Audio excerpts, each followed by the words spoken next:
Alors, il s'agit ce soir de la deuxième partie de l'étude qui porte sur la société traditionnelle et la société bourgeoise.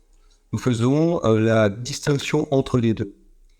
Et alors, il est très important, parce que ça nous a été reproché, même si on l'a expliqué, de comprendre que la bourgeoisie, ce n'est pas la classe sociale dont on parle ici.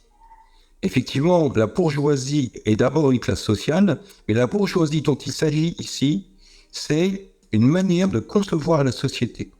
C'est une manière moderne de concevoir la société. Et donc, il faut bien comprendre que même si on n'est pas riche, on peut avoir un esprit bourgeois. Même un pauvre peut avoir un esprit bourgeois. Même un ouvrier peut avoir un esprit bourgeois. C'est ce que nous allons montrer aujourd'hui. Et donc, cet esprit a tellement envahi la société que la société elle-même peut être confondue avec la bourgeoisie. Et c'est dans ce sens que François Furet dit « La bourgeoisie est l'autre nom de la société moderne ». Alors, pour montrer tout ceci, la différence entre la société moderne et la société traditionnelle, nous avons, la dernière fois, nous avions étudié ce que signifiait vivre en société traditionnelle. Et en particulier, nous avions vu que la société traditionnelle était organique. Et elle était composée de plusieurs organes, dont les classes sociales. Donc vous aviez la classe sociale, mais pas simplement. Il y avait trois ordres, le clergé, évidemment, la noblesse, et le tiers-état, qui était lui-même décomposé en différentes classes sociales, la bourgeoisie. On l'appelait aussi le peuple gras. Et puis, on avait l'artisanerie, la paysannerie, bien entendu, et chacune de ces classes sociales avait une vocation pour le bien commun. Et c'était ordonné pour le bien commun. Alors, on sait très très bien que lorsque des organes sont laissés à eux-mêmes, eh bien, ils travaillent pour eux. Et donc, pour le bien commun, pour organiser, pour placer les organes de sorte que tout le monde puisse vivre honnêtement, eh bien, il faut une autorité. Cette autorité, dans la société traditionnelle, c'est principalement celle d'un roi. Alors, ce roi, on l'avait vu avec Jean Bodin, mais évidemment Saint Thomas en parle, mais aussi les anciens païens, des païens pré-chrétiens comme Confucius. Le roi n'acquiert de légitimité, ne peut se faire obéir que dans la mesure où lui-même il est soumis à un ordre transcendant. Et donc cet ordre transcendant, c'est un ordre naturel voulu par Dieu. Parce que, comme toutes les créatures, l'homme lui-même suit des lois, alors des lois physiques, physiologiques, des lois morales aussi, pour pouvoir vivre avec les autres. Donc le roi, lui, il est chargé d'établir la justice, d'organiser et d'établir la justice. Cette justice, il y en a de deux types. On a une justice commutative. Cette justice établit une égalité, une égalité arithmétique. La justice commutative, c'est la justice qu'on a dans le commerce. C'est-à-dire que lorsque vous échangez deux objets ou des services, eh bien, ils doivent être égaux en coût. Et donc ça, c'est la justice commutative. Et vous avez aussi une justice distributive qui, elle, établit la relation, c'est une relation proportionnelle entre le bien qu'apporte un organe ou une personne et le bien commun. Ou plutôt, la justice distributive établit donc une proportionnalité entre ce qu'apporte une personne pour le bien commun et donc ce qu'elle reçoit de la société. Voilà. Donc il y a tout le temps les deux. Selon l'importance qu'on a par rapport à la justice distributive, c'est toujours selon l'importance relative au bien commun. Qu'est-ce qu'on avait dit autrement ? Ah oui, évidemment, quand on parle de la bourgeoisie, donc on parle de la propriété. Et une chose fondamentale qu'on avait vue avec saint Thomas d'Aquin, c'est que la propriété, ce n'est pas un droit naturel, c'est un droit positif. Et pourquoi ? Alors, il n'est pas simplement dit bien que la propriété est un droit positif, mais qui n'est pas incompatible avec le droit naturel. Mais ce n'est pas un droit naturel, c'est très très important. Parce que la propriété, elle est deux droits à son créateur, le créateur des richesses, le créateur des biens extérieurs. Et le créateur des biens extérieurs, qui est-ce? C'est Dieu. Donc la propriété est en soi la propriété de Dieu. Et les hommes n'ont la propriété qu'en termes d'usage. Pour pouvoir, dit saint Thomas, pour pouvoir vivre. On a besoin de la propriété pour pouvoir vivre, de l'usage de la propriété pour pouvoir vivre. Et donc c'est ça qui prime. C'est la vie qui prime sur la propriété. Et saint Thomas va plus loin, hein, donc on a publié sur Vive le Roi des extraits de la somme théologique relatifs à la propriété. Et saint Thomas dit que, par exemple, si en cas d'extrême nécessité, on peut se servir du bien d'autrui pour se nourrir. Parce que la vie prime sur le bien. Et à ce moment-là, ce n'est pas du vol. Et donc ça va loin. Hein. Et d'autre part, saint Thomas dit bien que le riche, il doit donner volontairement aux pauvres. Mais les lois peuvent contraindre le riche à partager l'usage des biens extérieurs. Et on avait ça autrefois avec le partage des champs communaux, par exemple, dont on va parler tout à l'heure. Donc c'était quelque chose qui était dans les lois et qui était accepté par tout le monde. Donc effectivement, quand on traite de la bourgeoisie, donc il faut sortir du référentiel que nous avons tous, du référentiel moderne qui dit bourgeoisie, dit prolétariat, dit lutte des classes. Ici, c'est pas du tout le propos, puisque cette lutte des classes, elle s'inscrit dans la modernité, alors que nous, l'objet du texte, c'est vraiment d'opposer la société traditionnelle, c'est-à-dire avant la modernité, avec la société moderne. Et comme l'a dit Marquis, cette société moderne étant dominée par la bourgeoisie, elle en a les valeurs, donc c'est une société bourgeoise. Donc ici, il n'est pas du tout question de lutte des classes. Dans tous les cas, les légitimistes ne sont ni de droite, une gauche placée à droite de la gauche, ni de gauche. C'est pas du tout le propos. Et l'idée, c'est plutôt de voir, on verra à la fin, qu'on a besoin de la bourgeoisie, mais d'une bourgeoisie traditionnelle. Ça, on va le voir au fur et à mesure du texte. Donc, effectivement, Marc a bien précisé pour la justice. Moi, je voulais ajouter quelques petites précisions peut-être juridiques.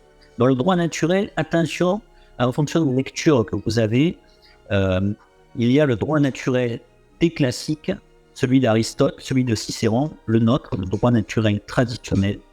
Et comme toujours, les modernes ont essayé de prendre un terme et de le transformer.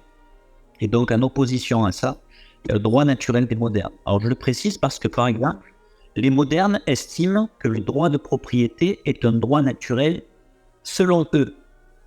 Alors qu'on a bien vu qu'avec saint Thomas d'Aquin, dans un référentiel traditionnel, ce n'est pas du tout un droit naturel. Attention à ces définitions. Et après, Marc a aussi parlé, puisqu'on est dans les définitions, de droit positif. Et donc le droit positif a toujours existé, sauf que lui aussi, il a été dénaturé.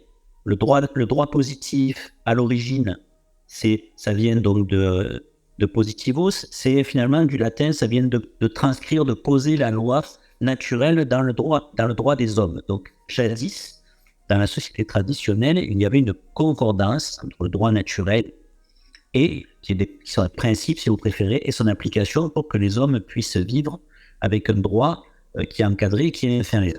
À l'heure actuelle, le droit positif, c'est autre chose. C'est un droit antiquaire qui est d'origine humaine, mais qui est autonome, c'est-à-dire qui ne reconnaît aucune autorité supérieure, et dont Marc tout à l'heure parlait pour une société légitime d'une société transcendante. Ce genre de société, ce sont des sociétés où on est dans l'hétéronomie, donc on a reçu des règles qui viennent d'en haut, la transcendance, alors que les modernes, eux, ils sont dans l'autonomie de l'homme, comme on avait vu la dernière fois, en crépo introductif, notamment lorsqu'on étudiait, lorsqu'on avait cité Thomas Hobbes. qui est le philosophe de la bourgeoisie. Donc voilà pour ça. Et on s'en était arrêté pour faire le lien, puisqu'on parlait de la place de la bourgeoisie dans la société. Ça tombe bien, on s'en était arrêté à un grand 1, paragraphe 1er, petit point 7, la monarchie organique, où on va justement reprendre cette notion. Donc, chapitre 1.7, la monarchie organique. L'autorité organise les différentes parties de la société en vue du bien commun, en veillant à ce que chacune soit bien proportionnée en tout. Donc, c'est la justice dont parlait Marc tout à l'heure. La justice, pas égalitaire, mais la justice qui donne à chacun sa juste part. Dans une société politique, chaque classe sociale a en effet son importance pour le bien commun de la cité. Et il revient au monarque de les faire concourir harmonieusement. Par exemple, le clergé assure le service religieux, des œuvres de charité, les hospices pour les nécessiteux, les vieillards, les orphelins, les filles mères, et des œuvres sociales, l'enseignement, donc les écoles, les universités, le soin des malades, etc. L'aristocratie est venue de montrer l'exemple de la vertu et du sacrifice. L'aristocratie, c'est l'élite qui est au service et qui montre cet exemple. L'administration, par ses officiers d'État ou de province, relaie les lois du souverain, en particulier les parlements qui rendent la justice au nom du roi. La bourgeoisie, elle, dont on parle, a pour mission de répandre l'aisance. Elle crée de la richesse et elle doit contribuer principalement à l'impôt qui est nécessaire au bien commun pour alimenter le siège de l'État. L'artisanerie, elle, est celle qui produit l'ensemble des biens matériels, et ensuite la paysannerie qui a charge de nourrir tous les autres. Donc, dans cette partie, on voit que on a besoin de chaque organe pour que le corps fonctionne bien sous la direction de sa tête et de son cœur, suivant les images qu'on prenait sous l'Ancien Régime, c'est-à-dire le roi. Or, nous, que s'est-il passé comme à d'autres périodes, c'était d'autres parties qui s'étaient déréglées. Par exemple, l'aristocratie, pendant la Fronde, était déréglée, elle était en révolte contre le roi. Et bien ici, dans ce texte, on parle de la dérive, du dérèglement, de la corruption de la bourgeoisie, créer de la richesse, mais qui a voulu se l'accaparer, qui a refusé de la redistribuer et qui a refusé, par exemple, de payer l'impôt qui était nécessaire. Et donc, ça a grippé le système. Et on va voir par la suite donc toutes les dérives qu'il y a eu. Et finalement, eh bien, on pourrait reprendre la citation de Chesterton. La bourgeoisie, c'est un peu la citation qui dit que le monde moderne est plein d'anciennes vertus chrétiennes devenues folles. Elles sont devenues folles parce qu'isolées l'une de l'autre et parce qu'elles vagabondent toutes seules. Ici, c'est la bourgeoisie qui a voulu faire cavalier seul et qui a appliqué à la société ses valeurs propres à cette petite partie de la société. Et donc, ça ne convient pas évidemment à l'ensemble du corps. Maintenir l'unité nécessite un effort constant. Alors effectivement, on dit qu'on a une monarchie organique, il y a des organes dans la société et il faut maintenir l'état de justice. C'est ce qu'on disait tout à l'heure. Maintenir l'état de justice nécessite un effort constant, nous dit saint Thomas d'Aquin. Voilà ce que dit saint Thomas. La justice est l'habitus par lequel on donne une perpétuelle et constante volonté à chacun son droit. Oui, c'est la justice, c'est l'habitus, donc c'est quelque chose qui dans la durée, par lequel, et c'est en fait c'est presque une vertu par laquelle on donne une perpétuelle et constante volonté. On voit bien qu'il y a un effort, on a un effort de volonté. Et ceux qui ont déjà eu des subordonnés dans le travail, par exemple, eh bien, savent très bien que on passe énormément de temps, que le supérieur passe énormément de temps à régler des affaires de justice. D'ailleurs, dans une famille, c'est aussi ce qui se passe. Il y a toujours, et chacun, tout le monde est susceptible de faire des dérives. Et à ce moment-là, eh bien, l'autorité vient recadrer et dit le droit. Et quelquefois, c'est même épuisant. Alors, Aussi, quand l'autorité s'affaiblit, le travail harassant de l'unité de la justice est mal assuré. Et chaque composante du tout a tendance à vivre pour son intérêt. Parfois, elle est même tentée de s'emparer du pouvoir pour l'asservir à sa propre fin. Alors, l'histoire a retenu de telles tentatives dans la monarchie française. C'est de la Fronde qui voit la noblesse et la magistrature disputer chacune au jeune Louis XIV une partie des prérogatives royales. C'est bien ce qui s'est passé pendant la Fronde. On a eu un deuxième exemple de révolte, de classe quelque part, ou de corps social, avec la tentative de révolution bourgeoise menée par Étienne Marcel, qui était le prévôt des marchands de Paris. Alors je vais résumer et Olivier, qui est plus féru d'histoire comme moi, vous développera un peu ce qui s'est passé. Donc je le résume dans un premier temps. Donc en 1356, devant la menace anglaise, le roi Jean le Bon sollicite une aide, donc un impôt, des villes de son royaume. L'argent rentrant mal, et pas assez vite, les États généraux, investis par la haute bourgeoisie commerçante de Paris, décident de lever un impôt supplémentaire, inique, car en raison inverse de la fortune, et qui exemptera les non-nobles les plus riches. Donc vous voyez, ce sont des personnes qui sont aux États généraux, qui sont des grands bourgeois, et qui votent un impôt, qui déclarent qu'ils lèvent un impôt, et ils savent, eux, qui devraient contribuer le plus, de façon proportionnelle. Et ça a toujours été ce qui avait prévalu jusqu'à là. Eh bien, les plus riches décident de s'exenter d'impôts. Et la plus grosse part, proportionnellement, viendra aux plus pauvres. Donc vous voyez, il y a quelque chose qui ne va pas. Et cette décision se fait évidemment contre l'avis du roi, qui est favorable, lui, à l'impôt traditionnel, donc proportionnel à la fortune. Et pendant la captivité du roi Jean le Bon, en Angleterre, cette haute bourgeoisie parisienne provoque une révolte. Étienne Marcel fait exécuter le maréchal de Champagne, Jean de Conflans, et le maréchal de Normandie, Robert de Clermont, devant le dauphin, qui est le futur Charles V. Le dauphin est couvert de leur sang. Et le convoi des marchands oblige le dauphin à porter le chaperon rouge et bleu des émeutiers, aux couleurs de Paris, alors que lui-même se coiffe du chapeau du dauphin. Il se déclare ensuite régent et impose une dictature. Alors au bout de 1 ou 2 ans, eh bien, le 31 juillet 1358, il est massacré par la foule. Après trahison aussi. Donc cet épisode, évidemment, on le remarque, nous fait penser immédiatement à la révolte des Tuileries, du 20 juin 1792, où le roi Louis XVI est contraint de porter le bonnet phrygien révolutionnaire. Alors celui-là, il n'est pas rouge et bleu, mais il est rouge. Et cet épisode révèle aussi des velléités de domination politique de la bourgeoisie. Des velléités d'autant plus pressantes que cette classe sociale est puissante.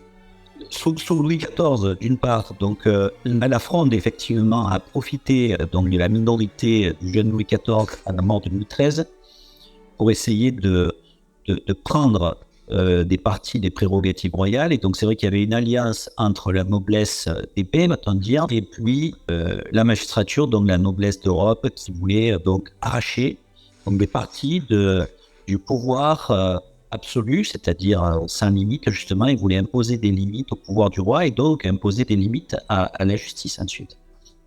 Donc ça a été maté, puisque dans la jeunesse de Louis XIV, il y avait encore des forces qui étaient capables de s'opposer à cela, le parti du roi, qui était à la fois fait de magistrats, mais aussi de nobles qui étaient restés fidèles. Finalement, le cas d'Étienne Marcel est encore plus parlant, puisque le cas d'Étienne Marcel, avec la Révolution française, on peut faire un parallèle très exact, c'est-à-dire que dans les deux cas, on a la monarchie qui est chancelante. Elle est chancelante puisque dans le premier cas, le roi Jean de Le Bon a perdu des batailles. Les Valois sont dans une période difficile où ils sont décrédibilisés par des défaites successives contre l'envahisseur anglais.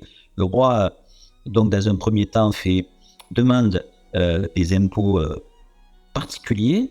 Et puis surtout, pendant la captivité donc, de Jean de Le Bon, qui est en Angleterre, eh bien, il y a une révolte de la bourgeoisie. Donc on voit que non seulement il y a un organe qui se révolte contre le corps pour son intérêt particulier, quitte à trahir, à s'allier avec nos ennemis, mais d'autre part, il profite évidemment donc de la faiblesse, d'un état de faiblesse, comme il peut en arriver en histoire, des institutions. Donc c'est ce double mouvement qu'on va retrouver effectivement donc pour le roi Louis XVI, qui se retrouve dans une situation de blocage institutionnel qu'il a en partie provoqué lui-même, en partie seulement, et donc c'est ce moment-là où il va y avoir révolte qui va être organisée par cette même bourgeoisie.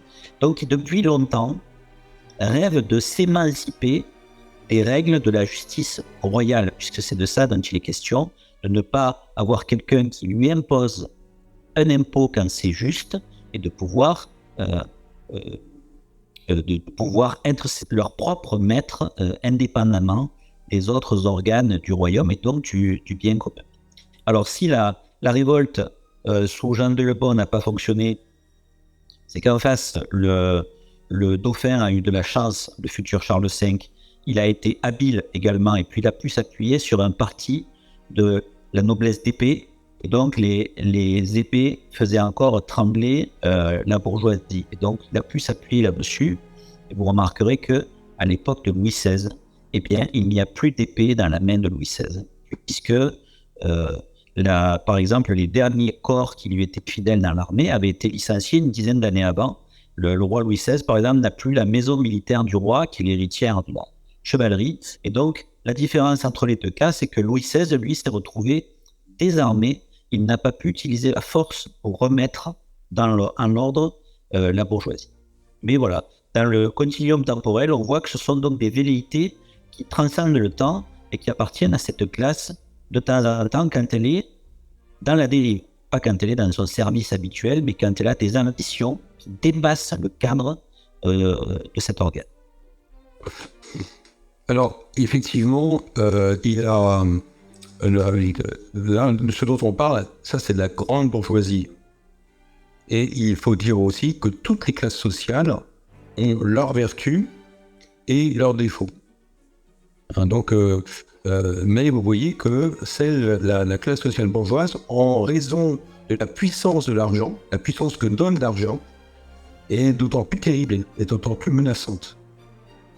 Et si, comme le dit Olivier, il n'y a pas une classe dont l'objectif est la vertu, même si individuellement tout le monde essaie d'y tendre, mais c'est bien difficile, et n'empêche que le paradigme de la noblesse, eh bien, c'est la vertu et le sacrifice. Eh bien, s'il n'y a pas cette classe sociale-là, qui est la force du roi, quelque part, eh bien, là, des organes puissants peuvent prendre le pas. Alors, nous continuons avec le deuxième grand chapitre.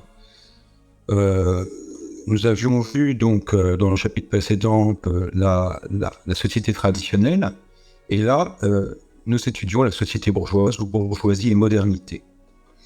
Alors cette société moderne a un fondement religieux, ou a des fondements religieux. L'avènement de la modernité se caractérise par l'autonomisation de l'homme, qui n'accepte plus d'autres lois que celles qui s'est données. Et le philosophe Emmanuel Kant le proclame: l'autonomie de la volonté est cette propriété qu'a la volonté d'être à elle-même sa loi. Donc par rapport au chapitre précédent, qui commençait par les lois que Dieu donne à l'homme dans la jeunesse, que l'homme peut trouver par lui-même dans la création, en observant la création, dans la modernité, il y a cette volonté de s'affranchir de ces lois de nature, des lois de la nature humaine, et notamment des lois morales. Et donc l'autonomie, de tout ça vient, l'autonomie, c'est autonomos, donc la nomos, la loi,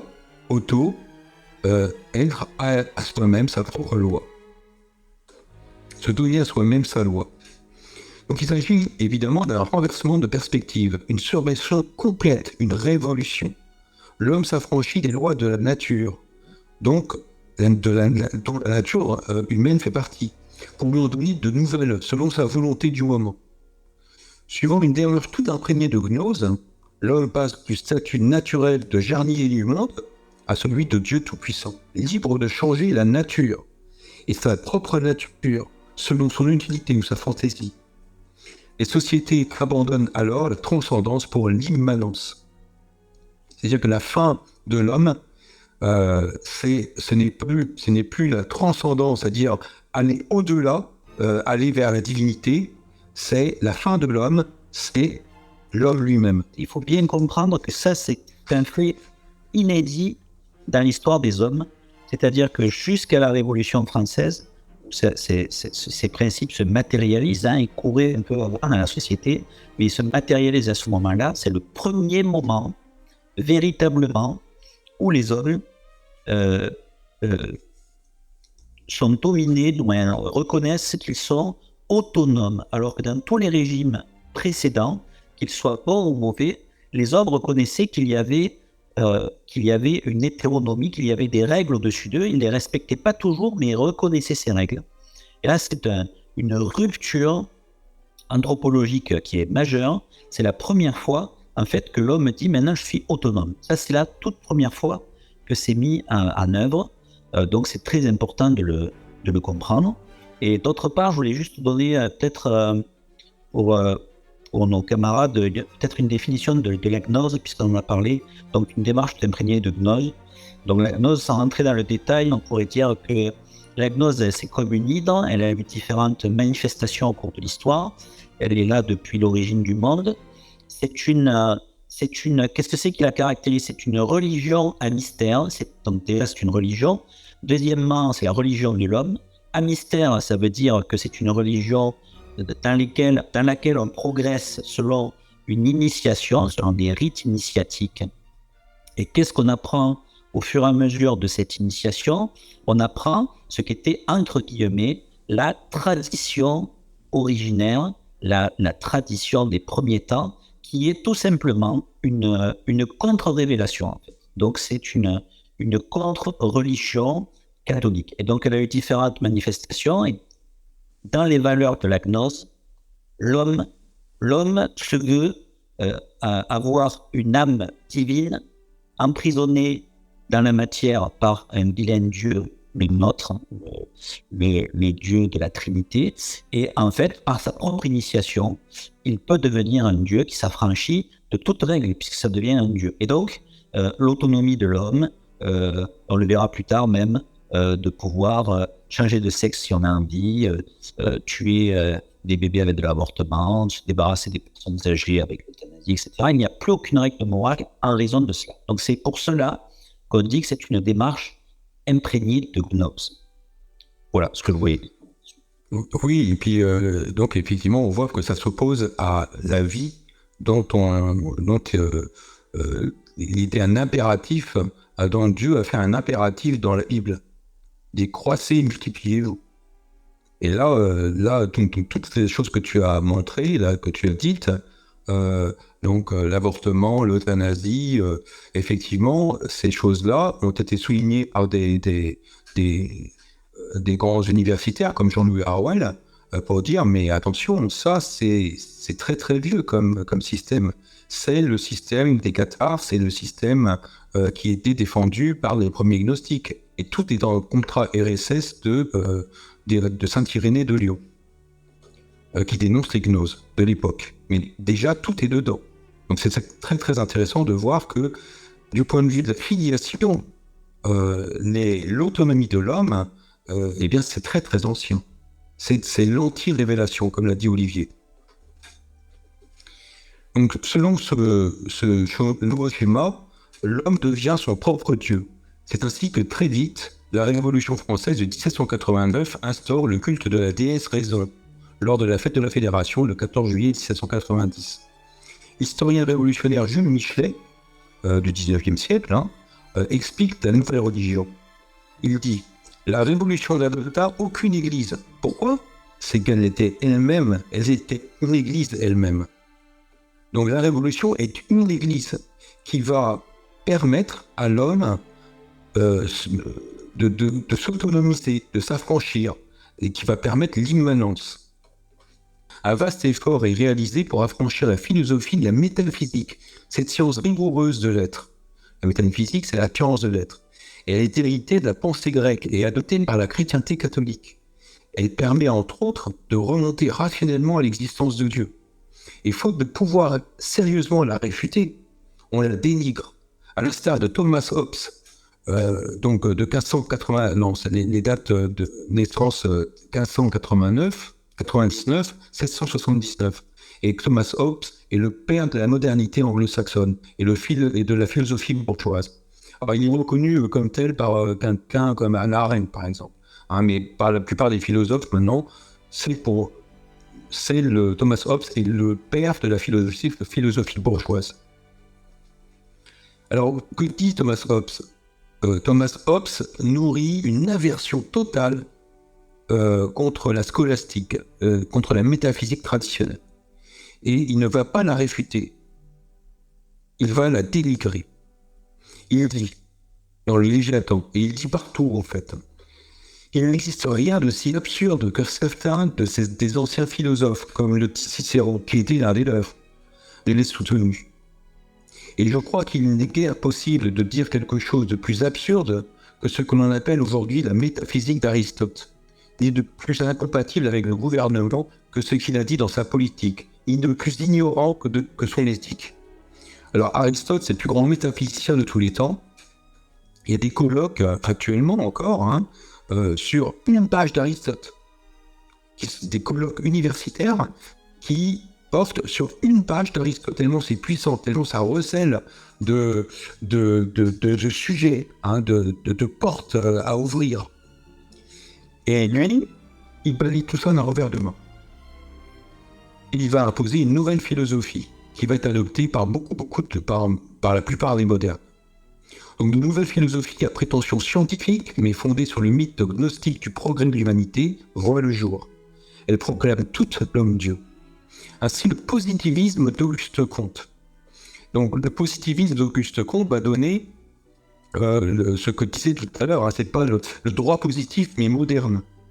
Le droit positif ancien, c'est simplement la déclinaison du droit naturel dans les lois que l'autorité politique édicte.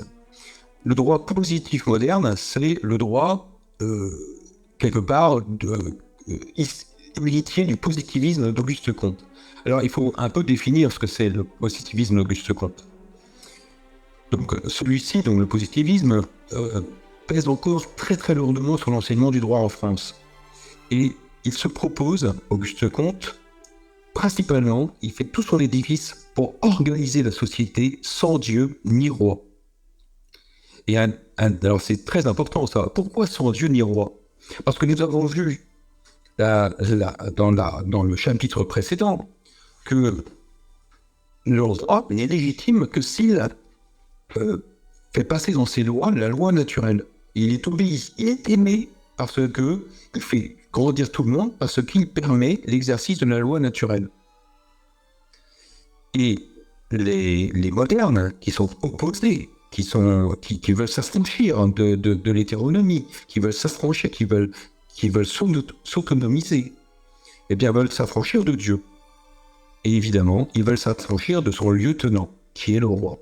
C'est pour ça que les mots ont un sens, et que Auguste Comte, l'objet de la philosophie d'Auguste Comte, c'est de réorganiser la société sans Dieu ni roi. Et là, je vous ai mis l'extrait, donc en août 25, vous avez l'extrait d'un ouvrage d'Auguste Comte dans lequel il le dit explicitement. Donc vous avez la citation complète. Donc un disciple du philosophe, un disciple d'Auguste Comte, dont je vous dirai le nom un peu plus tard, résume le fondement de ce courant. Le dogme positiviste établit à son centre le plus grand être qui puisse être connu, mais connu positivement, c'est-à-dire en dehors de tout procédé théologique ou métaphysique. Le grand être est l'humanité. Vous reconnaissez ici cette prétention à une connaissance scientifique, à établir une société suivant la connaissance purement scientifique, en dehors de tout procédé théologique, donc en dehors de toute révélation. à laquelle on ne croit plus, mais aussi à des procédés de raison comme la science métaphysique, dont on ne veut plus. Alors c'est une science. Donc on balaye ça encore une fois d'un revers de main. Et là, l'auteur précise que le grand être, qui est l'objet de la religion de la religion positiviste, est une dogme positiviste, c'est-à-dire que ça ne se discute plus. Le grand être, c'est l'humanité. Alors il faut bien comprendre ça. Et vous savez qui est ce philosophe, disciple d'Auguste Comte? Eh bien, c'est Charles Maurras. Charles Maurras, qui écrit ceci, qui le réécrit en 1922, donc 4 ans avant la condamnation de la Nation française, donc juste avant la condamnation de la Nation française, il écrit encore ceci. Et pourquoi il écrit? Pour enseigner, il le dit lui-même dans le début de l'ouvrage, pour enseigner à la nouvelle génération de l'Action française que ce qu'est l'Action française et les objectifs de l'Action française. Donc voici le catéchisme avec son dogme positiviste que Maurras propose aux jeunes de l'Action française. Le positivisme d'Auguste Comte, selon Comte, il est basé donc sur les faits, sur le réel, soi-disant, sur le réalisme, et donc Auguste Comte parle d'empirisme, et donc ça rappelle évidemment l'empirisme organisateur de Maurras. Là encore, une trace de sa filiation directe et reconnue avec Auguste Comte, qui est lui-même en opposition totale avec la société traditionnelle. Effectivement, les deux, Auguste Comte et Maurras, croient au progrès de l'humanité. Ils adhèrent au progrès de l'humanité. C'est-à-dire que l'âge scientifique dans lequel nous sommes, l'âge positif, disent-ils, était précédé d'un âge métaphysique. Donc Marc était en train de vous parler des différents âges du positivisme. Selon Auguste Comte, en gros, donc il y a 3 âges, c'est connu. Il y a 3 âges et selon Auguste Comte, le dernier âge, c'est celui donc du positivisme, dans lequel l'homme s'est enfin réalisé, s'est affranchi de toute limite. Et donc ce positivisme, en fait, qu'est-ce que ce positivisme moderne, en fait, qu'est-ce que c'est réellement? Donc, je vous disais tout à l'heure que c'était les hommes qui pouvaient, c'était le droit en vigueur d'origine humaine. Alors pendant un moment, ce droit en vigueur d'origine humaine, il n'était pas du tout incompatible avec l'idée donc d'un droit qui procédait de la volonté divine ou de la nature des choses ou de la nature humaine. Et ça a évolué. Et on fait le lien avec ce qu'on disait tout à l'heure sur le philosophe Thomas Hobbes. C'est lui qui est le premier, Thomas Hobbes, à avoir affirmé que la loi était l'expression d'une volonté souveraine humaine. Et donc la loi, qui est normalement l'expression du juste, là n'était plus l'expression du juste, traduite par les hommes, mais elle devenait l'expression de la volonté humaine. Pas du tout de notion de justice. Et d'ailleurs, lorsqu'on est en première année de droit, les professeurs disent bien aux élèves, si vous êtes ici pour avoir étudié la vertu de justice, vous êtes trompé d'adresse. Ici, vous allez étudier la loi et non pas ce qui est juste.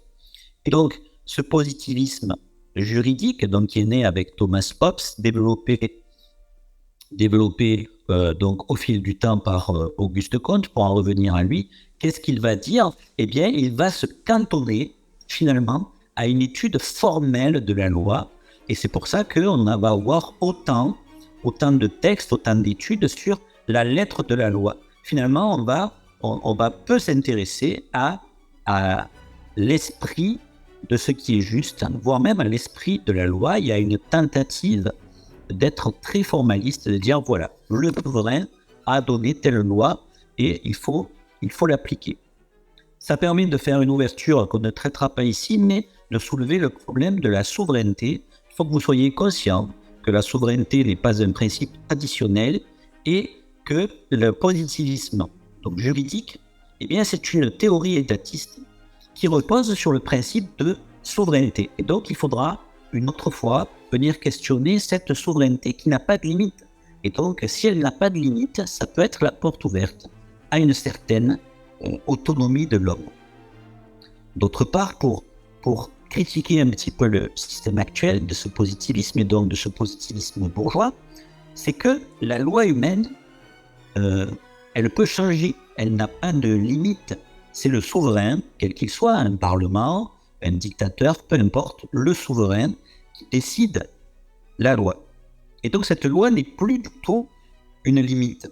Et le XXe siècle nous a offert donc des exemples tragiques du fait que la loi ne peut pas empêcher les tragédies d'arriver. Et donc après la guerre de 14-18, on avait vu qu'au niveau international, ils avaient essayé de cantonner les guerres, d'encadrer les guerres avec du droit. Ça n'a pas fonctionné justement parce qu'il n'y a pas cette justice qui est permanente, qui est recherchée. Exemple, le traité de Versailles, c'est un traité injuste. Ça a été très bien expliqué par Jacques Bainville notamment. Et puis ensuite, on a vu que la loi n'a pas été capable d'enrayer l'arrivée au pouvoir d'Adolf Hitler, par exemple. Donc derrière, après le traumatisme de la guerre, les juristes et les hommes d'État ont essayé d'encadrer les constitutions des États avec des traités et des constitutions supranationales, avec des constructions type fédéraliste comme l'Europe, mais on voit que ça n'empêche jamais rien. C'est une course en avant parce que tout cela ne repose que sur l'autonomie de l'homme. Il n'y a pas de limite. L'homme qui vient après peut changer la loi qui a été faite avant, il peut la défaire. Et donc toute cette course juridique du positivisme juridique est vaine. C'est pour ça qu'actuellement le positivisme juridique est quand même assez attaqué au niveau des universités et que il y a de plus en plus de juristes ou de penseurs de sciences politiques qui questionnent ce positivisme. Alors ils ne sont pas encore à questionner l'autonomie de l'homme, mais ils viennent à questionner ce positivisme juridique qui avait commencé à prendre son essor donc avec Thomas Hobbes. Et donc peu après compte, Karl Marx, donc 1818-1883, nous avons l'ambition de son propre système. Je cite: « La philosophie ne s'en cache pas, elle fait sienne la profession de foi de Prométhée. En un mot, j'ai de la haine pour les dieux. Et cette devise, elle l'applique à tous les dieux du ciel et de la terre qui ne reconnaissent pas la conscience humaine comme la divinité suprême. Elle ne souffre pas de rival. » Fin de citation. Donc là, juste, je vous fais remarquer que le mythe de Prométhée est un mythe gnostique, justement.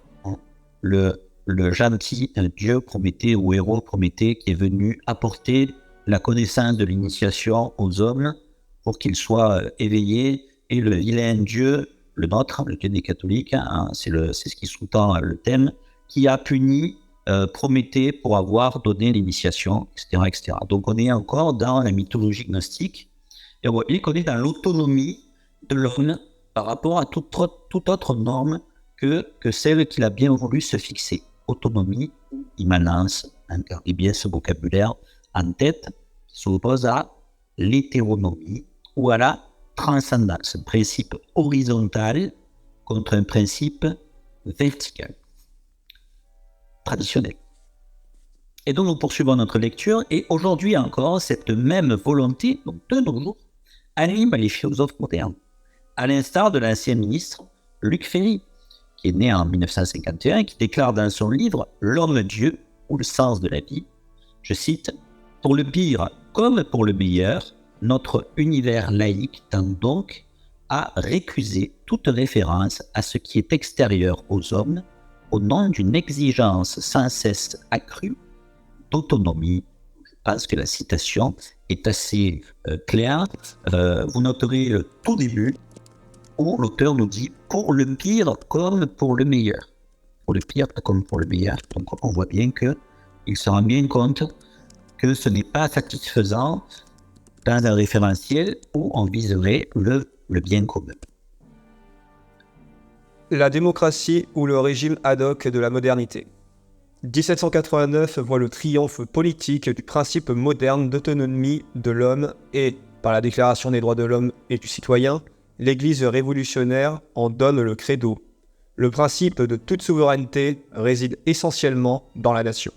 Les hommes, regroupés en nations, remplaçant désormais Dieu en tant que source de souveraineté. Or, nous avons vu avec Baudin que, dans les sociétés traditionnelles, l'autorité politique ne gardait sa légitimité, et donc l'obéissance libre, qu'en tant qu'elle légiférait selon la loi naturelle voulue par le Créateur, ce que confirme en termes plus actuels la philosophe politique Hannah Arendt. La source de l'autorité dans un gouvernement autoritaire est toujours une force extérieure et supérieure au pouvoir qui est le sien.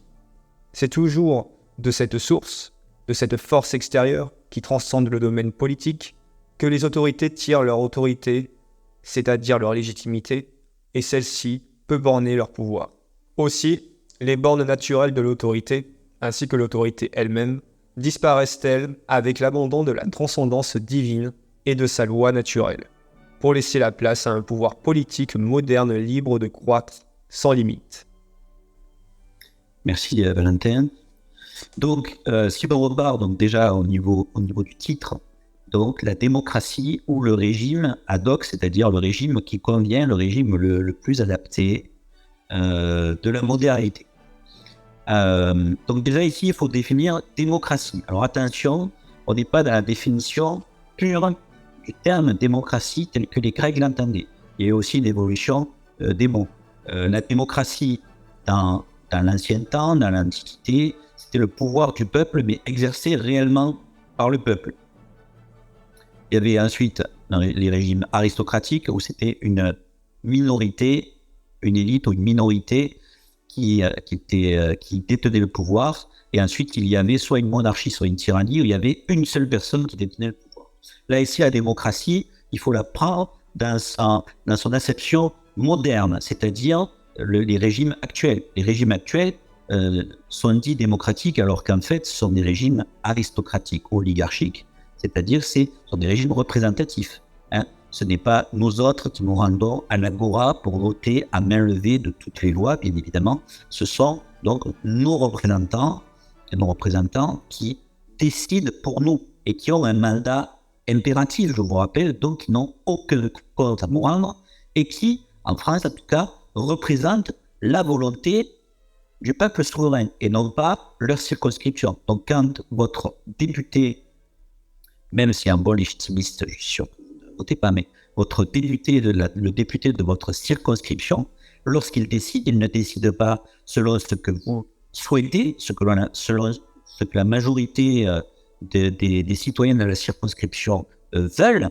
Non, il décide en conscience selon la volonté générale. Donc on voit vraiment que ce n'est pas une véritable démocratie, c'est un régime représentatif, aristocratique ou oligarchique, comme vous voulez. On a donné donc la souveraineté à un groupe qui est dénommé nation. Alors là aussi, on fera d'autres textes là-dessus, puisque le terme de nation est une difficulté. C'est une difficulté parce que, suivant qui l'emploie, on n'a pas du tout la même définition et donc on ne peut pas parler de la chose de façon constructive si on n'a pas la même définition. Donc là, ici, c'est la nation, dans son sens abstrait. Et donc, comment est née la nation dont on parle ici, et non pas la nation, les petites nations, les nations charnelles qu'on pourrait voir d'autre part là, cette nation-là, qu'est-ce que c'est? Eh bien, en fait, il faut que vous compreniez que dans l'ancien régime, ce qui faisait que l'on était français, qu'on avait la qualité de français, c'est qu'on était le sujet du roi de France. Et donc, c'était le lien de sujétion qui faisait qu'on était français. Et donc, on appartenait à différents groupes. On appartenait d'abord à une famille, et puis ensuite, on appartenait à un pays. On appartenait aussi à un métier, puis on appartenait à une province, puis au royaume. Et ce qui faisait l'appartenance au royaume, cette unité, c'était le lien de sujétion. À partir du moment où on a assassiné le roi a disparu, et donc le centre de tous ces liens de sujétion avait disparu. Il y avait un risque d'atomisation, de division. Et donc on a créé à ce moment-là cette notion de nation, comme si l'ensemble des Français, tout d'un coup, avaient une conscience commune, comme si ils formaient un organisme vivant mais décapité, comme si, à partir du XVIIIe siècle, les Alsaciens, les Bretons, les Languedociens et les Picards, d'un seul coup formaient un tout, une même conscience, les mêmes valeurs, des mêmes aspirations, ce qui est bien évidemment faux. Il y avait des points communs, mais il n'y avait pas une unité. C'est un groupe factice qui arrange bien, puisque cette volonté souveraine de la nation, qui est décidée par des petits groupes, des groupes réducteurs, là encore je renvoie à d'autres textes qu'on étudiera, elle permet de s'imposer.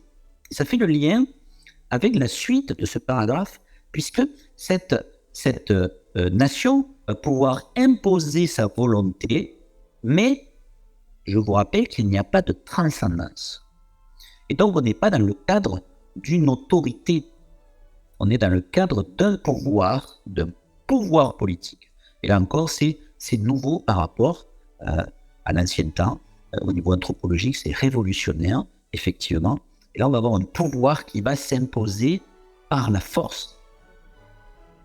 Sa justification, c'est la loi, et elle s'appuie sur la volonté générale. Et on sait qu'au nom de cette volonté générale, on a pu commettre les pires atrocités. Rappelons tout simplement les génocides vendéens et toutes les révoltes qui furent matées de près ou de loin, avec dernièrement, par exemple, les exemples de l'extrême violence avec laquelle les révoltes des Gilets jaunes ont été matées. On ne parlera pas ici de la légitimité des Gilets jaunes ou pas, mais juste on montrera là la disproportion qu'il y avait entre les moyens pour étouffer cette révolte, avec des gens éborgnés, etc., juste pour des manifestations qui commençaient à dériver. Donc voilà des manifestations dans l'histoire, plus ou moins graves. Le génocide vendéen, c'était pas évidemment au même niveau d'intensité que les Gilets jaunes. On voit que ce pouvoir se cabre, se réduit en fait. Et il utilise de plus en plus la violence, puisqu'il n'incarne pas une force comme l'est naturellement une autorité transcendante qui s'appuie sur le droit naturel. Par ailleurs, la Révolution plaçant l'origine de la souveraineté dans le peuple, le philosophe anarchiste Pierre-Joseph Proudhon conclut « La Révolution est essentiellement démocratique ». Notons que la démocratie peut se décliner selon plusieurs formes de gouvernement. Les monarchies constitutionnelles, dans lesquelles le roi n'est plus le représentant de Dieu, mais celui de la nation. Les républiques, qu'elles soient autocratiques ou libérales. On va faire un point aussi, donc ça revient un tout petit peu sur ce qu'on avait développé tout à l'heure. Donc on voit bien que le sens de démocratique, il est à prendre avec des pincettes. Il y a ceux qui vont parler de démocratie directe et indirecte. Donc on l'a développé tout à l'heure. Bien évidemment, la révolution à l'origine, c'est pas le peuple qui l'a voulu. C'est une élite libérale qui l'a souhaité, et donc c'était une démocratie déjà représentative, entre guillemets, et donc ce n'est pas du tout le sens démocratique des anciens régimes grecs et qu'on avait appliqué jusqu'à la Révolution. Attention au sens démocratique. D'autre part, c'est intéressant, on voit que cette forme de régime qui est justifiée par le souverain qui est incarné par le peuple, il peut se décliner sous différentes formes de gouvernement. Donc, sur la forme, on pourra trouver des monarchies constitutionnelles dans lesquelles le roi est obligé de respecter la loi de la nation. En face de lui, il a un parlement, donc ça peut être comme la monarchie anglaise ou la monarchie espagnole actuellement, ou toutes les monarchies européennes, sauf peut-être Monaco. Et c'est aussi la monarchie de Juillet, dans laquelle Louis-Philippe devait composer avec le Parlement en face de lui. Donc c'est une monarchie finalement dans laquelle, soit directement, soit progressivement, le roi règne mais ne gouverne pas. Il y a toujours un roi, mais il ne gouverne pas. Les organes de gouvernement, le pouvoir législatif est indépendant du roi. On peut avoir aussi donc des républiques, qu'elles soient donc autocratiques ou libérales, plus ou moins autoritaires, si vous voulez. Dans tous les cas, on pourra noter que ces régimes, s'ils diffèrent sur la forme, sur le fond, ce sont des régimes qui sont identiques, qui reposent sur donc un régime avec un parlement, sur un régime démocratique au sens moderne du terme. Et donc, quand les gens, par exemple, nous disent à nous, pourquoi voulez-vous réinstaurer une royauté? Il y a déjà d'autres royautés en Europe, ça ne sert à rien, la situation est sensiblement la même qu'en France, c'est assez vrai, mais dans ces cas-là, il faut leur objecter que nous, ce que nous proposons, ce n'est pas une monarchie constitutionnelle qui est régie par l'autonomie de l'homme, c'est une royauté traditionnelle qui renoue avec la transcendance, qui renoue avec l'hétéronomie de l'homme. Ça, c'est une réponse à posséder directement. Les paradigmes démocratiques de l'égalité et de la liberté. Nous avons vu que l'autorité coupée de sa justification transcendante est vouée à la disparition, car elle apparaît alors, aux modernes, comme totalement arbitraire, et en tant que telle, doit être implacablement combattue. Disciple de Comte et ministre de l'Éducation nationale sous la Troisième République, Jules Ferry expose l'objectif d'une société nouvelle sans transcendance. Mon but, c'est d'organiser l'humanité sans Dieu et sans roi. L'autorité étant niée, la hiérarchie sociale n'est plus justifiée. Logiquement, l'égalité devient l'aspiration essentielle du régime démocratique. Et Ferry en professe à la fois progressiste. Qu'est-ce que d'abord que l'égalité ? C'est la loi même du progrès humain. C'est plus qu'une théorie. C'est un fait social. C'est l'essence même et la légitimité de la société à laquelle nous appartenons. En effet, la société humaine n'a qu'une fin dernière. Atténuer de plus en plus, à travers les âges, les inégalités primitives données par la nature. Alors premièrement, on revoit donc dans la bouche de Jules Ferry ce rejet d'organiser l'humanité sans Dieu et sans roi. Alors ici, nos ennemis, eux, savent très bien que les deux sont associés.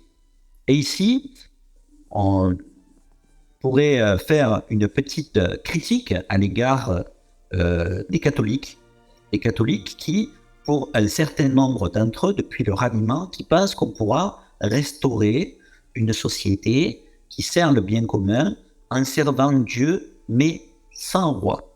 Sans roi, après tout, on pourrait très bien se passer d'un roi. Pas du tout. Et nos ennemis, c'est dans la bouche de nos ennemis que eux, ils avaient bien identifié qu'il fallait se débarrasser de Dieu et de son lieutenant sur terre, puisque le trône et l'autel sont alliés, il n'y a pas de domination de l'un sans l'autre, il n'y a pas non plus de séparation stricte, il y a collaboration entre les deux, mais quand le roi ne s'appuie plus sur l'autel, il y a des risques de dérive, et quand l'autel n'a plus le roi sur lequel s'appuyer, il est privé de force, et au fur et à mesure, il est gagné par les idées du siècle, et on voit bien cette évolution depuis la Révolution française, progressivement, et puis de plus en plus rapidement. Donc, rappelons-nous, ça peut être utile que nos ennemis, eux, ont bien identifié qu'il fallait se passer de Dieu et du roi, et non pas seulement de Dieu, sinon ils le diraient. Ils diraient, on veut organiser l'humanité sans Dieu.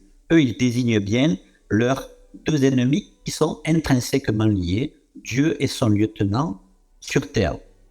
Donc, on ne peut pas se passer du roi, comme on ne peut pas, évidemment, se passer de Dieu, naturellement, et à un degré beaucoup plus haut. Ensuite,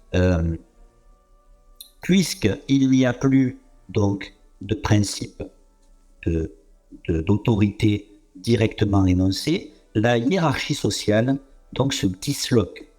La hiérarchie sociale se disloque, et donc, dans le bon catéchisme, on voit aussi que, bien, au ciel, par exemple, tout est hiérarchisé.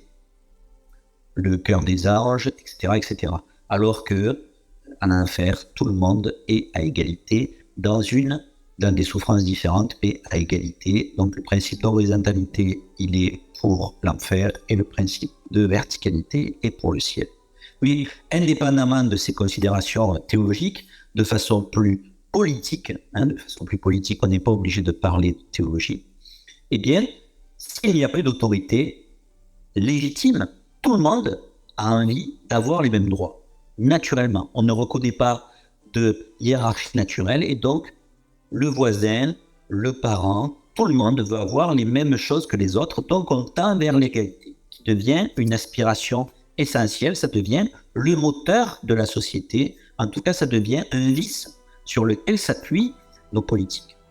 Et Jules Ferry professe la foi dans le progrès. Alors tout à l'heure, on avait parlé du progrès, je fais une parenthèse. Attention aussi, dans l'imaginaire des gens, quand nous critiquons le progrès, eux, ils assimilent tout progrès.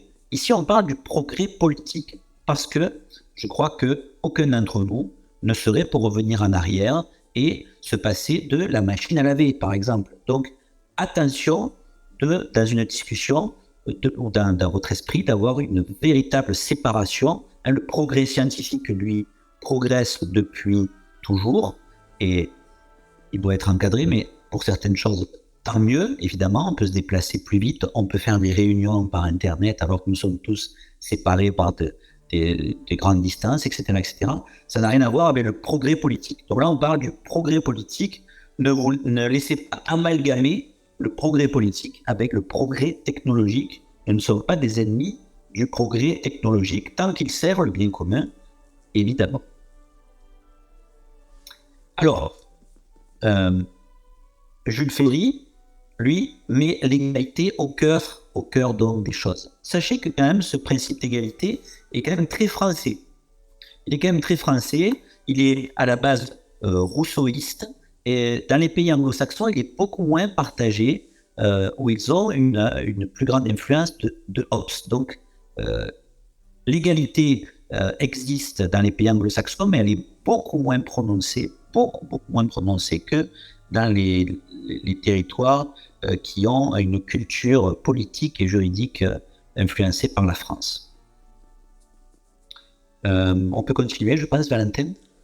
Remarquons bien que l'égalité revendiquée ici est une égalité stricte, arithmétique, celle réalisée par la justice commutative.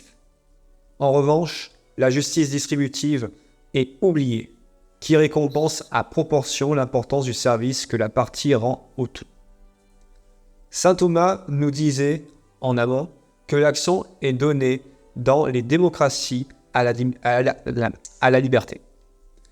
Précisons que la liberté est un bien qui, dans la société traditionnelle, est proportionné au bien commun selon la justice distributive. Par analogie avec une famille, quand un enfant se montre plus responsable et soucieux du bien commun, ses parents lui font plus confiance et lui accordent plus de liberté. En revanche, tel un oncle ivrogne et violent sera plus surveillé quand il rend visite à la famille. Dans la société moderne, la justice distributive ayant disparu et l'égalité étant la règle, la liberté n'est plus proportionnée, mais limitée égalitairement sans référence morale. Aussi, l'article 4 de la Déclaration des droits de l'homme et du citoyen proclame-t-il « La liberté consiste à pouvoir faire tout ce qui ne nuit pas à autrui. Ainsi, l'exercice des droits naturels de chaque homme n'a de borne que celle qui assure aux autres, membres de la société, la jouissance de ces mêmes droits. Ces bornes ne peuvent être déterminées que par la loi. » Je te laisse commenter, Olivier, ou je finis ? Non, finis si tu veux bien la partie. Bien sûr. Autre constat important, cet article, à l'image du reste de la déclaration, dont il est tiré, ne reconnaît que des individus isolés. Aucune place n'est faite aux communautés sociales, clergé, aristocratie, bourgeoisie, artisanerie, paysannerie et bien d'autres. Si ces dernières ne cessent pourtant pas d'exister, elles disparaissent en tant que telles de l'horizon légal, et avec elles, la composition organique de la société, ainsi que la justice distributive associée. Merci. Du coup, dans cette partie, on voit bien, donc, encore une fois, l'opposition qu'il y a entre la société traditionnelle et la société moderne ou société bourgeoise. Et donc, on voit que on revient, c'est pour ça qu'on avait posé ces termes, ces définitions la dernière fois. On voit que l'égalité, c'est une égalité donc dite stricte, arithmétique, et qui répond à la justice commutative. En revanche, donc, on ne voit pas de justice distributive où chacun est récompensé, chacun obtient son dû en fonction donc des services qu'il a rendus. Et donc, ça fait que notre société actuelle, la société bourgeoise, est une société injuste.